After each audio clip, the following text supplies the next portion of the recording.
Hello everybody, welcome back to the channel. Today's tutorial is going to be focused on a Discord channel banner. Now channel banners you would upload to a info channel or announcement channel, and underneath them you would have some text. Now you upload these like you would any other image, so you don't need any special permissions or unlocks to actually upload these. I mean, of course, if you're in a server that isn't your own, there might be some channels that you don't have permission to actually chat in, but that would be locked due to the staff team locking that behind certain permissions. But there are no hard-coded permissions from Discord itself. For example, with boosting, we need 15 boosts to use a server banner. Channel banners, just an image you would upload like any other image on Discord. Now this design here is fairly simple to make. We can probably get this tutorial done in under 10 minutes, and it does offer some customization in the sense that these little dots here can be swapped out with, say, these right there, or you can leave these here and have a few more X's going across, or take those out and have smaller ones going here, maybe there, a small one there. It's really up to you to play around with and see what works well for you.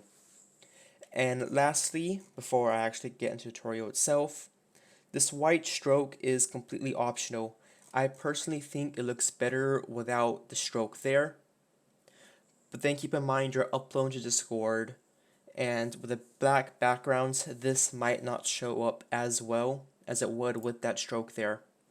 But then of course, I'll just leave these options here and you can decide whether or not you would like to use them. So without further delay, let's get right into the tutorial. We're going to start off by going to File, New, and the width of the canvas will be using 750, and then for the height, 350. Then click Create. Next, we're going to create a new layer by clicking the plus button down here in the corner. We're going to delete this background layer.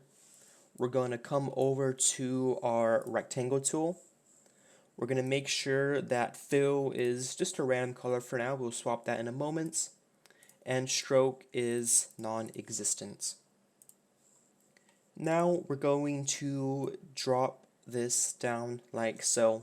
Size doesn't matter because you're going to come over to properties and make some adjustments. Now if you don't see properties here on the right, go to Window, scroll down till you see Properties, and click that, and it'll pop up at around here. You can choose to leave it there, or you can drag it over and dock it onto the sidebar. Now for the corners, we're going to put this at 37 pixels. For the width, we'll put it at 575, and the heights, we'll put this at 210. We will call this the backup. Now we'll do Control J, hide that. We'll call this the base. Let's make sure all of these are centered. We'll make this easier down the road.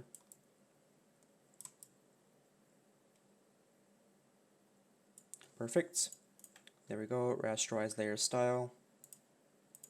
And we will chop off till about maybe a bit less. About that. Now we can go ahead and go back to the backup, do Control J, reveal that, select both of these, do a Control G. We'll call this the main area. Now we can go ahead and right click the eyeball. Let's make that orange. We're going to come over to this backup and we are going to make it the following color. So click on that and 0D ADB4. Click OK. Now we will do Control T, increase the size a tad, just like so.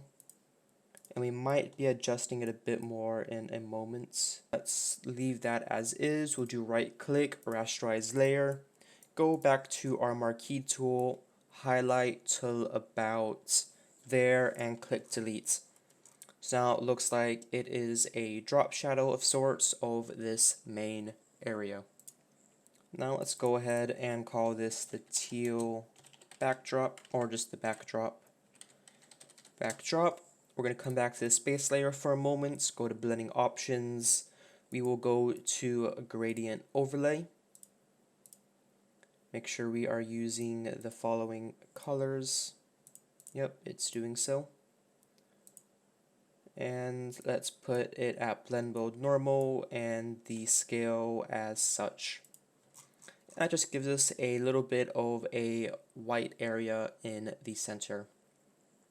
Let's go ahead and rasterize that. Now let's come and grab our texture.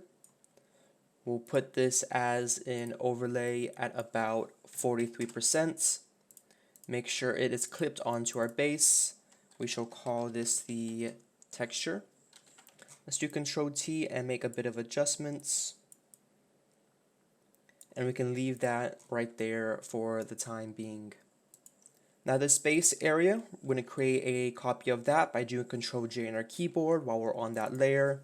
Double clicking on the layer lets us change the name. Let's change it to base.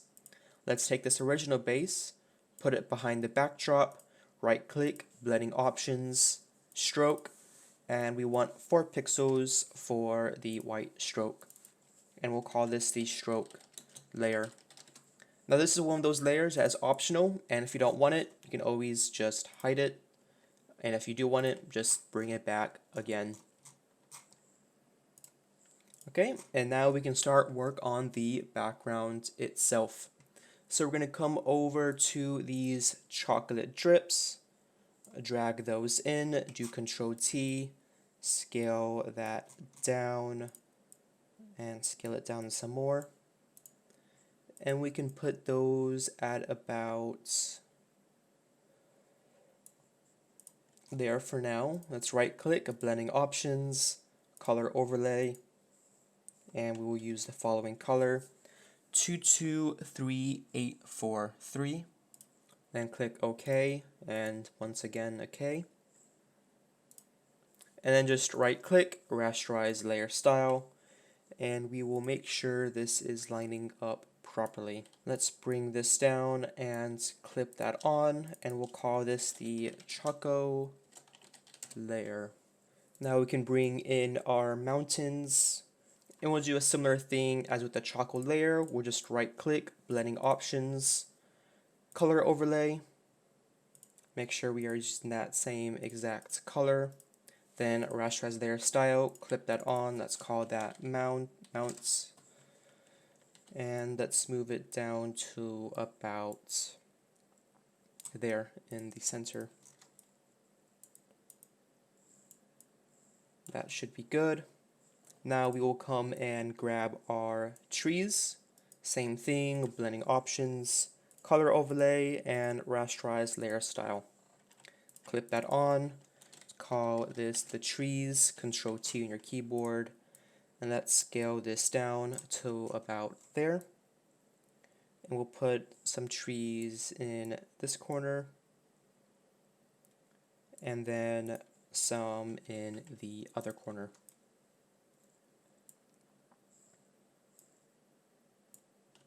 So we can call this tree right, and then tree left. And all of these layers here, we can go ahead and make that yellow, just to keep ourselves a tad organized.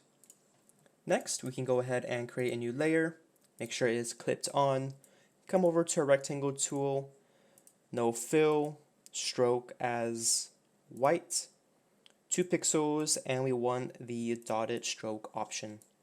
Hold shift while you create the shape, then do Control T, adjust that around, and move it till it's at about center.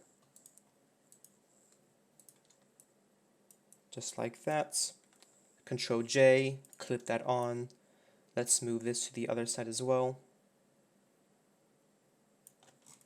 Perfect. We can go ahead and make this blue. And before we make our X's, let's go make our text layer, just so we know where to place the X's without interfering with the text itself. So we create our new layer, let's do Control G, And let's just call this text. Right click an eyeball, let's make this blue. We'll come over to our type tool, make sure we're on Tokyo font, drop it down. Let's call this rules. Change the font size to 88 pixels and the font color to 00B64. Click OK, click the check mark. Make sure this is centered, or slightly above center because we're going to have text below it. Then right click, blending options, drop shadow, 57, 6, and these two at 0. Click OK, collapse that, create a new layer, and we'll be doing a similar thing here. Make sure this is white, and we want 20 pixels as the font size. Follow them.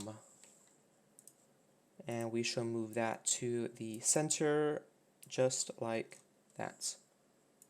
And now for the final step, we can close that and go back to our main area. We will grab our X's. Now, of course, we can make these ourselves, but since we have the asset, we might as well go ahead and use it and not waste time making another X. Color overlay, make this white. Click OK, right click.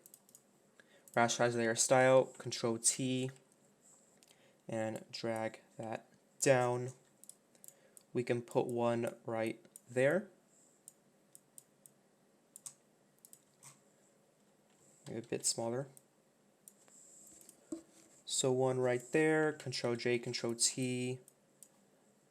Let's put one right there, Control J, Control T.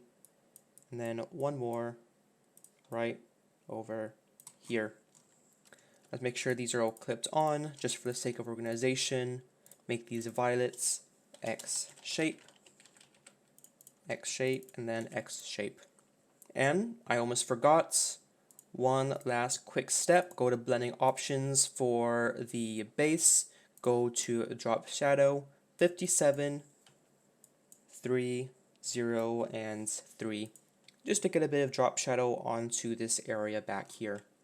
So we can close that, close this, and to actually save the banner, go to your rectangular marquee tool, highlight over the entire banner, edit, copy merged, file, new, create, Control V, delete the backgrounds, and from here we can either do file, export, save for web, make sure it is on PNG and click save, or file, save as, and choose PNG.